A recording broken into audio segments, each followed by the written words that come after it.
নমস্কার, আমি তরুণ ঘোষ। দর্শক, একে বোধহয় বলে ঝড়ের আগে বৃক্ষ পতন। এখন ভারত যুদ্ধ শুরুই করেনি, তার আগে থরহরি কম্প গোটা পাকিস্তান সেনাবাহিনীতে।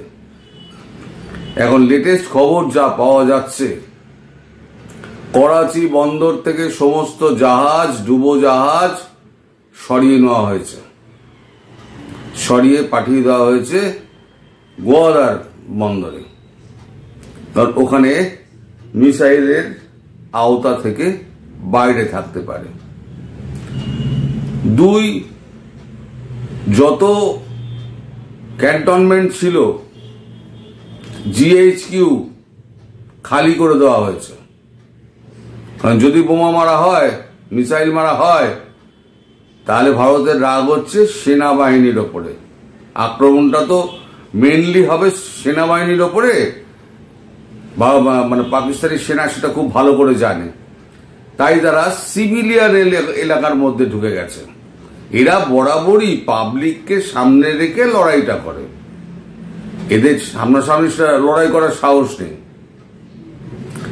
এই যে এখন যে করাচি বন্দরটা আর লাহোর গতকাল এবং ইসলামাবাদের একাংশ গতকাল পুরো অন্ধকার করে দেওয়া হয়েছিল। আজকে ভোর 5টা অবধি রাস্তায় কোনো লাইট ফাইটও জ্বলেনি, মানে এতটাই ভয়।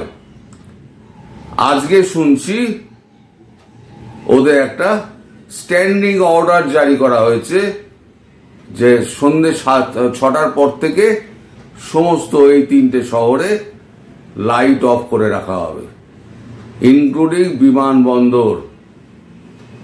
বিমানবন্দরও যদি আঘাত করে, তাই বিমানবন্দরও বন্ধ করে দেওয়া হয়েছে। কিন্তু এই ছাগলরা জানে না, এখন উন্নত প্রযুক্তির যে স্যাটেলাইট, তাতে অন্ধকার করে রাখলেও পুরোটাই ধরতে পারা যাবে, ইমেজ পুরোটাই আসবে, তা থেকে লক্ষ্যবস্তু স্থির করা যাবে।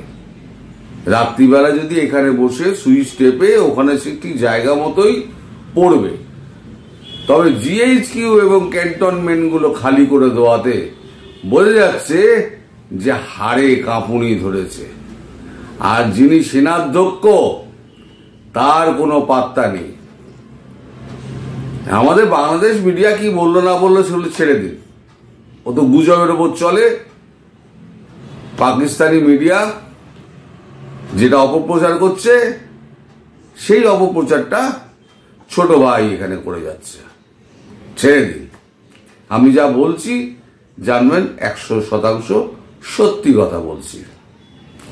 এবার কি হয়েছে, এই যে পাকিস্তানি সেনারা যে সমস্ত জায়গায় শেল্টার দিতে শুরু করেছে, স্থানীয় মানুষ বিক্ষোভ দেখাচ্ছে। তারা তো বরাবরই সেনাবাহিনীর বিরুদ্ধে।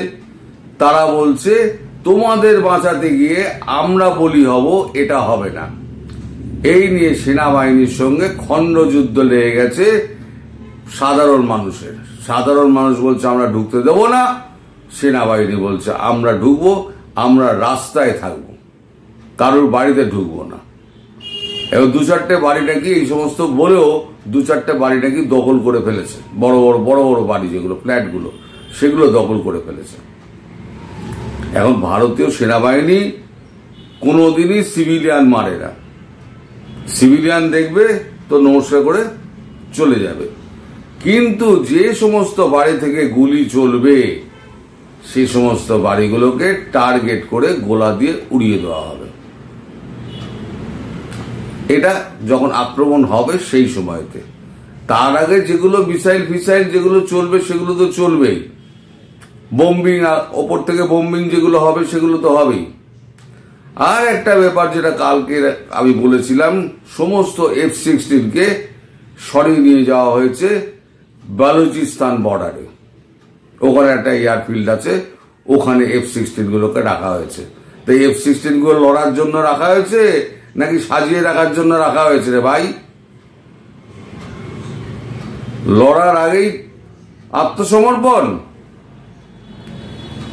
করাচি থাকবে না, করাচি বিদ্যুৎবিহীন করো, জাহাজ ডুবোজাহাজ বিহীন করো, করাচি বন্দর গেল, লাহোর গেল, ইসলামাবাদের অংশ আর একটা যাবে, শুধু অক্ষত রেখে দেবো আমরা গিলগিট বালতিস্তান, সিন্ধ আর পিওকে। কারণ এই তিনটে আমাদের দরকার।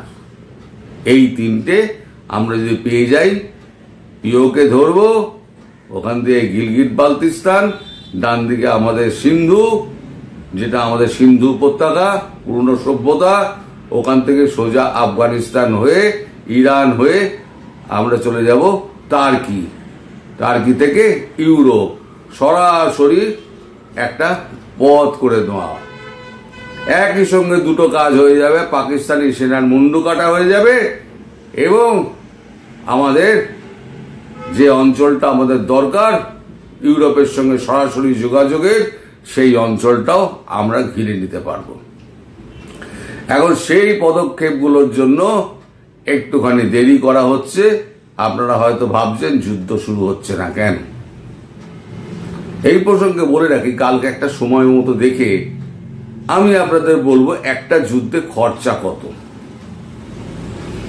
আমার এক বন্ধু আছে শামস তাহির খান, আজ তাকে চাকরি করে ক্রাইম রিপোর্টিং এ, সে একদম খুব বড় নাম শামস তাহির খান।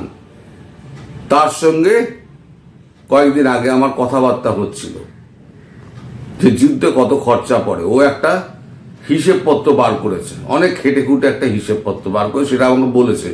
কিন্তু ও বলেছে একটা শর্ত, সেটা হচ্ছে ওর ভিডিও ছাড়ার আগে আমি কোনো ভিডিও ছাড়বো না। তো ও ভিডিওটা ছাড়ুক, আমি দেখিনি ছেড়েছে কিনা দেখে নিতে হবে, একটুখানি বা কথা বলে নিতে হবে, তারপরে তো আমি আপনাদের বলবো যুদ্ধ যুদ্ধ যুদ্ধ যুদ্ধ আমরা করি তো একটা যুদ্ধে খরচা কত হয়। এবার ফিরে আসা যাক আবার পাকিস্তানের দিকে। পাকিস্তানের আসিম মুনির তো বাংকারে ঢুকে পড়েছে, আংলি করার সময় আংলি করে দিয়েছে, এবার বুঝতে পারেনি রিটালিয়েশনটা এরকম হবে। এইবারে তিনি বাংকারে ঢুকে পড়েছেন, বাংকারে ঢুকে সেখান থেকে একটা আদেশনামা জারি করেছেন। আদেশনামাটা কি, এই যে আইএসআই এর ডিজি আসিম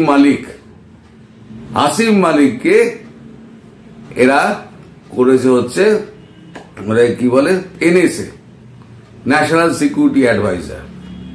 ন্যাশনাল সিকিউরিটি অ্যাডভাইজারের পোস্ট কিন্তু ওর থেকে নিচে, কিন্তু করা হয়েছে তার কারণ কি জানেন? বদমাইশি তো এদের যাবে না, করা হয়েছে এই কারণে, সেটা হচ্ছে এখন থেকে মন্ত্রিসভার সমস্ত বৈঠকে যাতে তিনি উপস্থিত থাকতে পারেন। আগে একজন ক্যাপ্টেন পদমর্যাদার লোক এই সমস্ত বৈঠকে এক কোণে চেয়ারে উপস্থিত থাকতো। পুরনো ছবি যদি আপনারা ইমেজ দেখেন, ক্যাবিনেট মিটিং পাকিস্তান, আপনি দেখবেন যে এক কোণে একটা চেয়ারে একটা আর্মির লোক বসে রয়েছে, তিনি হচ্ছেন যে কোনো একজন ক্যাপ্টেন র্যাঙ্কের লোক। তিনি সমস্ত নোট নেন, নোট নিয়ে গিয়ে আইএসআই কে দেয়। এবার আইএসআই আর ভরসা করছে না, মানে কোথা দিয়ে সরকার কি করে যুদ্ধ বন্ধ করবে তার তো হিসেব করতে হবে। তাই কারোর উপরে ভরসা না করে এখন আসিম মুনির করেছে কি, একেবারে সোজা ডিজি আইএসআই কে ক্যাবিনেটের মধ্যে ঢুকিয়ে দিয়েছে। এবার প্রধানমন্ত্রী কি বলবে, উপপ্রধানমন্ত্রী কি বলবে, প্রতিরক্ষা মন্ত্রী কি বলবে, সব তার নজরের মধ্যে থাকবে। সুতরাং পাকিস্তানের মন্ত্রিসভার হাতে কিছু নেই, এই জাতিটাকে শেষ করার জন্য উঠে পড়ে লেগেছে হচ্ছে আসিম মুনির। তাই বলা হয়েছে যে আসিম মুনিরকে মারতে পারলে একেবারে সাপের মাথা কাটা যাবে। তাই আসিম মুনিরকে খুঁজে বেড়ানো হচ্ছে এবং আসিম মুনির এখন সালাউদ্দিনের ওপরে চলে গেছে।